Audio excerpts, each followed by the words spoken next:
తెలంగాణ ఉద్యమం నాటి ఉద్రిక్తతలు ప్రస్తుతం లేవన్నారు జస్టిస్ లక్ష్మణ్ రెడ్డి.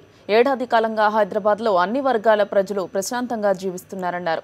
వ్యక్తిగత ప్రతిష్ట కోసం, స్వార్థ ప్రయోజనాల కోసం కొందరు లేనిపోని వివాదాలను సృష్టిస్తున్నారని అన్నారు.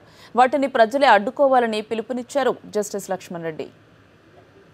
చాలా ప్రమాదకరమైనటువంటి పరిణామాలకు దారితీసే పరిస్థితులను తీసుకొస్తున్నారు ఈ రాజకీయ నాయకులు, రాజకీయ ప్రతినిధులు, ప్రజాప్రతినిధులు. వారి వారి స్వప్రయోజనాల కోసము, వారు కేసుల నుంచి బయటపడే దానికోసము ఏదో ఒక ప్రజల మధ్య సమస్య అనే దాన్ని సృష్టీకరించి ప్రభుత్వాల మధ్య సమస్య, ప్రజల మధ్య సమస్య అని చెప్పి ప్రజలను రెచ్చగొట్టి ప్రజలకు విద్వేషాలు కల్పించేటువంటి పరిస్థితులు మనకు కనబడుతున్నాయి. ఇది చాలా ప్రమాదకరం. దీని ప్రతి ఒక్క తెలుగు పౌరుడు కూడా, ప్రతి ఒక్కరూ దీన్ని ఖండించవలసినటువంటి, ముక్తకట్టుతో ఖండించవలసినటువంటి అవసరం ఉంది. ఎందుకంటే మనం రాష్ట్రాలు విడిపోయినా కూడా తెలుగు ప్రజలందరూ కూడా చాలా సుఖభావంతో ఉన్నారు. ఇప్పటికి మన రాష్ట్రం విడిపోయి సంవత్సరం అయింది. ఈ సంవత్సర కాలంలో మనం చూసాం, ఎక్కడా ఒక ఇన్సిడెంట్ కూడా జరగలేదు. అప్పుడు ఉద్యమం ఎన్నో ఎమోషనల్గా ఎన్నో మాటలు మాట్లాడినారు రెండు పక్కల వారు. మాట్లాడిన కూడా ఒకసారి అది విడిపోయిన తర్వాత అందరూ కూడా చాలా సరైన వాతావరణంలో, సుఖ వాతావరణంలో వారి వారి జీవనాలు ప్రశాంతంగా సాగించుకునే పరిస్థితి వచ్చింది. అలాగే సంవత్సరం పాటు మనకి ఏమీ జరగలేదంటే అదే ఒక పెద్ద నిరూపణ.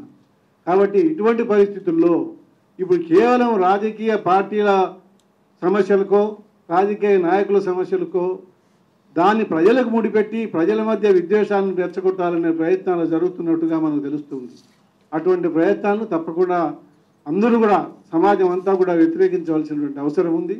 వారికి ఏదైనా కేసులుంటే వారి కేసులు చట్టరీత్యా వారి మీద ఒకవేళ కేసులు పెడితే, ఇంకా ఆ స్టేజ్ కూడా రాలేదు, కేవలం విచారణ దశలోనే ఉన్నట్టుగా మనకు అర్థమవుతున్నాయి. పేపర్ స్టేట్మెంట్లు చూస్తే రేపు కేసులు పెట్టవచ్చు, పెట్టకపోవచ్చు, అవన్నీ వేరే విషయాలు.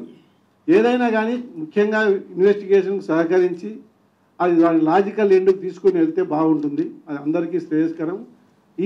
ఈ లోపల ప్రజల్లో విద్వేషాలను రెచ్చగొట్టి ఇదేదో ఒక ప్రభుత్వము ఇంకో ప్రభుత్వానికి మధ్య తగాదా అనే విషయాలను సృష్టించకుండా మేము ఈ రాజకీయ నాయకులను, ప్రజాప్రతినిధులను, ఈ ప్రభుత్వ అధినేతలు, ప్రభుత్వంలో ఉండే మంత్రులు, వీరందరూ కూడా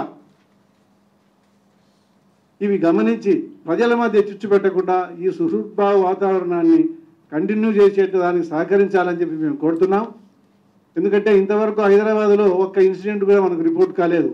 అవన్నీ ఎప్పుడో మర్చిపోయినారు. ఆ వైషమ్యాలన్నీ మర్చిపోయి ప్రజలు బాగా సుహృద్భావ వాతావరణంలో ఉన్నారు. అటువంటి పరిస్థితిని, ఈ వాతావరణాన్ని చెడగొట్టకుండా మీరు రాజకీయ ప్రయోజనాల కోసమో, మీ స్వార్థ ప్రయోజనాల కోసమో ప్రజలను వాడుకొని ప్రజల్లో చిచ్చు పెట్టే పనులు చేయొద్దండి అని చెప్పి మేము హృదయపూర్వకంగా రాజకీయ నాయకులకు, ప్రజాప్రతినిధులకు, ప్రభుత్వాధినేతలకు మీ